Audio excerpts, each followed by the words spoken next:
தந்தை மகன் தூய ஆவியாரின் பெயராலே ஆமேன். இயேசு கிறிஸ்துவின் அன்புமிக்க சகோதர சகோதரிகளுக்கு அனைவருக்கும் கிறிஸ்து இயேசுவின் அன்புகிற வணக்கத்தை தெரிவித்துக் கொள்கின்றேன். இன்று நற்செய்தி பாகமானது லூக்கா நற்செய்தி 6ஆம் அதிகாரம் 39 முதல் 42 வரையில திருவாக்கியங்கள்.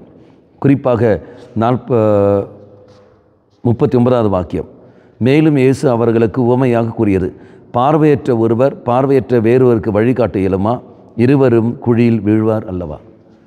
நாம் பார்க்கின்றோம், பார்வையற்ற ஒரு நாளும் இன்னொரு நபருக்கு வழிகாட்ட முடியாது. 2 பேரும் கீழே விழுவார்கள்.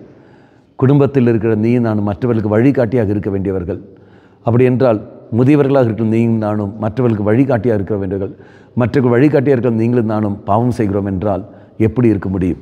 குடும்பத்தில் அப்பனாக இருக்கிற நீ, அம்மாவாக இருக்கிற நீங்கள் நல்ல ஒரு வாழ்க்கை நீங்கள் வாழவில்லை என்றால் உங்களிடத்தில் ஒப்படைக்கப்பட்ட பிள்ளைகளை எப்படி வழிநடத்த முடியும்? குடித்து கொண்டு இருக்கின்ற ஒரு தந்தை, சண்டை போட்டு இருக்கின்ற ஒரு தாய் எவ்வாறு நல்லவர்களாக இருக்க முடியும்? பிள்ளைகளும் தாறுமாற போவார்களே. அதே மாதிரி தான் விசுவாச வாழ்க்கை வாழ வேண்டிய அந்த குடும்ப பெரியவர்கள் அந்த விசுவாச வாழ்க்கை வாழவில்லை என்றால் அவரிடத்தில் இருக்கின்ற அவர் கீழே இருக்கின்ற சிறியோர்கள் எவ்வாறு விசுவாச வாழ்க்கை கடந்து வருவார்கள்? அந்தாந்திலே சிந்தித்து பார்ப்போம். வழிகாட்டியாக இருக்கிற நீங்களும் நானும் அந்த வழிகாட்டியில் நீங்களும் நானும் நல்ல ஒரு வாழ்க்கை வாழாமல், எடுத்துக்காட்டான ஒரு வாழ்க்கை வாழாமல் நீங்களும் நானும் பாவம் செய்து வாழுகிற சமயத்தில் நம்மிடம் ஒப்படைக்கப்பட்ட அந்த மனிதர்கள் எந்த அளவுக்கு வேதனைப்படுவார்கள்?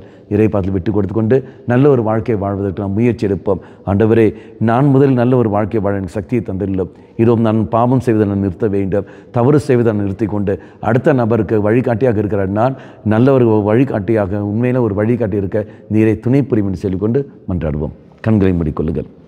நல்வனாய தெய்வமே, நீ விரும்புகிற ஒரு வாழ்க்கையை நான் வாழ்ந்து என் குடும்பத்தில் அது நான் காட்ட வேண்டும். என் குடும்ப அங்கத்தினரை காண வேண்டும். இதோ இவன் திருச்சபைக்கு ஏற்றபடி கடவுளுக்கு ஏற்றபடி ஒரு வாழ்க்கையை வாழ்கிறவன் என்று அவர்கள் உணர வேண்டும். அதுக்கேற்ற ஒரு நிலையை எனக்கு தாரும் ஆண்டவரே, கிருபையை தாரும். அம்மா மாதாவே, தெய்வ மாதாவே, எங்கள் மாதாவே, என் அன்னையே, விசேஷமாக எனக்காக பரிந்து பேசியருளும். ஆமேன். தந்தை மகன் தூய ஆவியாரின் பெயராலே ஆமேன்.